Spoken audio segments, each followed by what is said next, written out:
పెహల్గాం ఉగ్రవాద దాడి నేపథ్యంలో ప్రధాని నరేంద్ర మోదీతో air chief marshal Amarpreet Singh భేటీ అయ్యారు. ఢిల్లీలోని ప్రధాని నివాసంలో ఈ సమావేశం జరిగింది. భారత్ పాక్ మధ్య ఉద్రిక్తతలు నెలకొన్న వేళ ఈ భేటీకి ప్రాధాన్యం ఏర్పడింది. అంతకుముందు రోజే నౌకా దళాధిపతి అడ్మిరల్ దినేష్ కే త్రిపాఠి కూడా ప్రధాని ఆయన నివాసంలో భేటీ అయ్యారు. పహల్గాం ఉగ్రదాడి తర్వాత భద్రతా వ్యవహారాల కేబినెట్ కమిటీ భేటీ జరిగింది. ఉగ్రవాదులపై చర్యలు తీసుకునేందుకు త్రివిధ దళాలకు ఈ భేటీలో పూర్తి స్వేచ్ఛను ఇచ్చారు. లక్ష్యాలు, దాడి సమయం అవి నిర్ణయిస్తాయని సిసిఎస్ వెల్లడించింది. ఇక సన్నద్ధతలో భాగంగా యూపీలోని గంగా ఎక్స్ప్రెస్ వేపై వాయుసేన యుద్ధ విమానాల ల్యాండింగ్, టేకాఫ్ విన్యాసాలను నిర్వహించింది. 2019లో పుల్వామా దాడికి ప్రతీకారంగా భారత వాయుసేన పాక్లోకి ప్రవేశించి దాడి చేసింది. అప్పటితో పోల్చుకుంటే రాఫెల్ యుద్ధ విమానాలు, S-408 డిఫెన్స్ వ్యవస్థలతో IAF శక్తి గణనీయంగా పెరిగింది.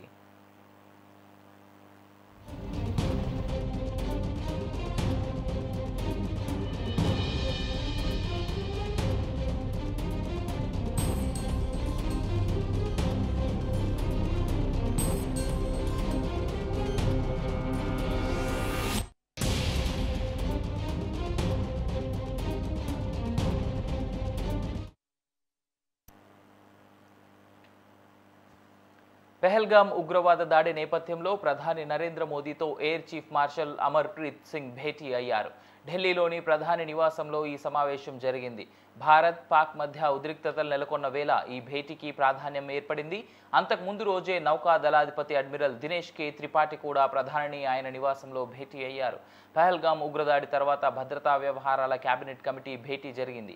ఉగ్రవాదులపై చర్యలు తీసుకునేందుకు త్రివిధ దళాలకు ఈ భేటీలో పూర్తి స్వేచ్ఛను ఇచ్చారు. లక్ష్యాలు, దాడి సమయం అవి నిర్ణయిస్తాయని సిసిఎస్ వెల్లడించింది. ఇక సన్నద్ధతలో భాగంగా యూపీలోని గంగా ఎక్స్ప్రెస్ వేపై వాయుసేన యుద్ధ విమానాల ల్యాండింగ్, టేకాఫ్ విన్యాసాలను నిర్వహించింది. 2019లో పుల్వామా దాడికి ప్రతీకారంగా భారత్ వాయుసేన పాక్లోకి ప్రవేశించి దాడి చేసింది. అప్పటితో పోల్చుకుంటే రాఫెల్ యుద్ధ విమానాలు, S-400 ఎయిర్ డిఫెన్స్ వ్యవస్థలతో IAF శక్తి గణనీయంగా పెరిగింది.